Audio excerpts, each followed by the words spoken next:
Kok kayak Fitri ya? Loh, Fitri ya? Alan, Hei, siapa yang sakit?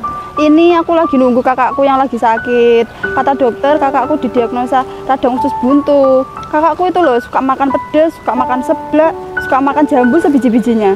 Dan dia tuh sering ngeluh sakit di bagian perutnya. Aku khawatir. Itu bahaya nggak ya? Agar lebih jelas, yuk simak penjelasan dari Dr. Muhammad Muhaimin, spesialis bedah berikut ini. Dokter, sebenarnya apa itu penyakit radang usus buntu? Radang usus buntu adalah yang paling sering terjadi karena penyumbatan oleh fekalit. Fekalit yaitu merupakan feses yang mengeras. Kedua, bisa terjadi karena cacing. Yang ketiga, bisa terjadi karena tumor. Yang keempat, bisa terjadi karena proses dari luar usus buntu sendiri, mungkin karena infeksi usus besar ataupun tumor di luar usus buntu. Nyeri usus buntu sangat khas, di mana awalnya nyeri yang dirasakan adalah di daerah ulu hati. Kemudian nyeri ini berpindah ke pusar, kemudian turun lagi ke perut kanan bagian bawah. Dokter, apa saja yang bisa menjadi penyebab radang usus buntu? Penyebab usus buntu paling sering terjadi karena fekalit atau yang sering disebut dengan feses yang mengeras. Bisa juga disebabkan oleh cacing atau tumor di dalam usus buntu itu sendiri. Sumbatan bukan hanya terjadi di dalam usus buntu, tetapi di luar usus buntu, seperti infeksi saluran usus besar ataupun tumor di luar usus buntu.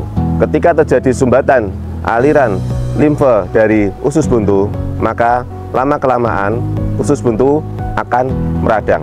Yang jika dibiarkan, radang ini lama-lama bisa membuat usus buntu menjadi pecah. Dokter, gejala apa yang biasanya muncul pada penderita radang usus buntu? Gejala usus buntu berupa awalnya mual, muntah, nafsu makan yang berkurang, diare, ataupun konstipasi yang sering kita sebut dengan susah buang air besar. Bahkan jika usus buntu tidak ditangani dengan baik, maka sampai terjadi adanya demam, bahkan sampai sepsis, yaitu infeksi yang sudah masuk ke pembuluh darah. Dok, apakah radang usus buntu harus dioperasi atau bisa sembuh hanya dengan obat? Penanganan yang terbaik pada usus buntu sebenarnya adalah operasi. Ada opsi untuk obat, tetapi hanya menunda proses infeksi itu sendiri. Ketika orang dengan radang usus buntu diobati, 37% 12-14 bulan akan kambuh, dan di mana kambuh itu akan lebih rumit keadaannya. Kemudian metode yang kedua yaitu dengan laparoskopi atau minimal bedah invasif, di mana kita memasukkan kamera dengan sayatan yang kecil sebanyak 3 dimasukkan ke perut untuk kasus usus buntu yang belum pecah. Usus buntu tidak bisa dicegah, tapi untuk mengurangi kejadiannya kita bisa melakukan yaitu lifestyle yang bagus, seperti maem diet serat yang tinggi, minum air putih, olahraga yang teratur.